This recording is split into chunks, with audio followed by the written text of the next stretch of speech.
A brief shining moment in the 1960s, the U.S. Air Force stood on the brink of flying what would have been the world's fastest, most advanced fighter jet, the YF-12A. As part of the renowned SR-71 Blackbird family, this aircraft promised to revolutionize high-speed aviation and bring new capabilities to American defense. Designed for Mach 3 speeds, the YF-12A was intended to be an armed powerhouse in the skies. Yet, it was a dream that never quite made it into full production, as shifting U.S. nuclear policies and world events ultimately relegated this marvel to the pages of history. Nonetheless, the YF-12A remains the closest America has ever come to producing an armed, Mach 3-capable aircraft, a plane that could have changed the face of aerial combat. The YF-12A's origins lie in a tense Cold War episode on May 1, 1960, when the Soviet Union successfully shot down a U.S. U-2 spy plane over its territory using an S-75 Dvina surface-to-air missile.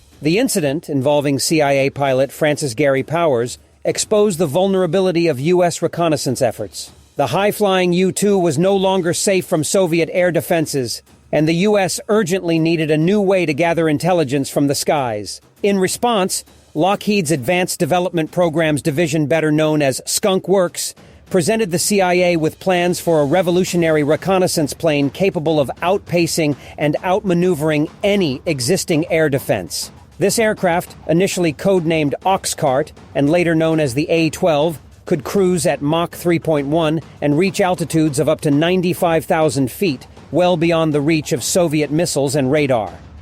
The A-12 was an aircraft like no other, featuring pioneering design elements that were ahead of its time. Stretching over 100 feet in length, it housed two powerful J-58 turbojet engines within its wings, allowing it to reach unparalleled speeds. These engines produced a staggering 65,000 pounds of thrust in afterburner mode, propelling the aircraft across the sky at speeds that made it virtually untouchable.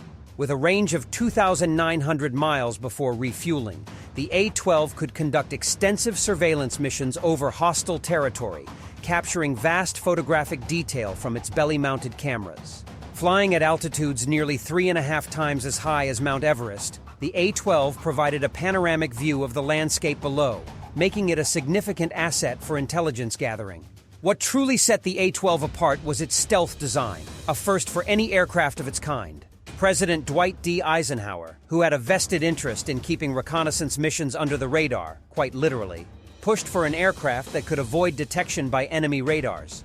In response, Lockheed's engineers reimagined the plane's design, blending its wings and fuselage and slanting its tail stabilizers to minimize its radar signature. This innovative approach laid the groundwork for the stealth technology that would later dominate military aviation. With the A-12 in production, Lockheed took a bold step by proposing an armed variant to the Air Force, a proposition met with enthusiasm. Thus, 3 A-12 models were repurposed into a mysterious new program called KEDLOC, which aimed to develop an armed Mach 3 interceptor capable of downing enemy bombers in the nuclear age. The Soviet Union's advancements in nuclear weapons and the looming threat of atomic attacks made the need for a formidable air defense all the more urgent. Lockheed's vision for the armed A-12, now designated as the YF-12A, was a high-speed interceptor armed with the GAR-9 missiles, which carried a 0.25 kiloton nuclear warhead enough to ensure the destruction of any Soviet bombers attempting to breach American airspace. Despite its promise, the YF-12A faced a series of challenges, particularly as U.S. defense strategies shifted focus from interceptor aircraft to long-range ballistic missiles. The Pentagon canceled the XF-108 Rapier, an earlier attempt at a Mach 3 interceptor, due to cost and strategic shifts. Yet the Air Force's appetite for speed and cutting-edge technology remained. Lockheed was given the green light to proceed with the YF-12A, which completed its first missile test in 1964. Although the initial test failed, subsequent tests proved the YF-12A's capabilities, with successful air-to-air intercepts at distances exceeding 36 miles.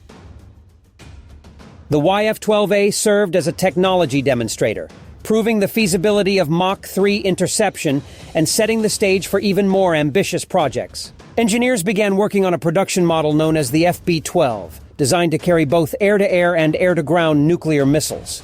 The FB-12 could have been a formidable addition to the U.S. arsenal, capable of delivering powerful nuclear payloads deep into enemy territory. However, as American military policy shifted toward deterrence and strategic defense, the need for an interceptor like the YF-12A dwindled.